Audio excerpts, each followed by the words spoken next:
Ito na nga mga classmates, ang chika kasi ay tungkol sa isang young actor. Ang nangyari kasi ay nagkaroon ito ng relasyon sa isang direktor ng pagbibidahang pelikula. Ay. Nako, sino kaya ito mga classmates? Kasi po ang nangyari, pinangakuan nung direktor itong young actor. Sabi, sige, since message siya, director siya, di ba, sa producer na kuko siya, ito gagawin kong bida. Ito. So ngayon, pumayag na, sige, gagawin kitang bida. May next project ako ha, ikaw ang kukunin kong bida.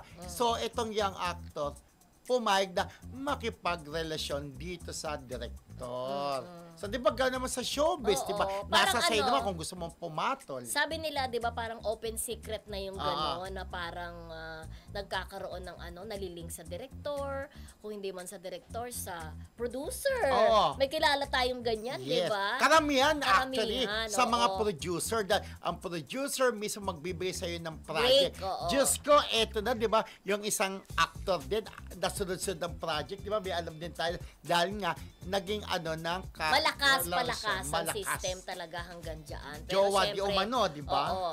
Hindi natin alam kung hanggang saan umaabot ito. Pero hindi na po itong bagong kwento sa showbiz, di ba? Yup. Parang, may mga kakilala rin naman tayo na hindi naman pumapatol sa ganon. Pero yung iba Diba? kasi, ginagamit nila yung talent nila na alam ko ako, may talent ako, kaya kong maging artista. Pero iba pa rin talaga yung may backer ka, di ba? Ang madali pong nakakapasok sa showbiz kapag ka ikaw ay may kamag-anak sa showbiz. Kumbaga, nasa yung pamilya mo, ay, mga pinsan, tito, tita, malaking tulong yung para makapasok ka sa showbiz. Especially kung ikaw ay anak nung sumikat na artista, di ba? Oo. Like sa kaso ni Luis Manzano, si Ate B, si Edo Manzano, madaling na-penetrate ni Luis ang showbiz. Kaya kung binanggit si Luis, ay syempre siya ang susunod na ating ikukwento. Ibabalita, di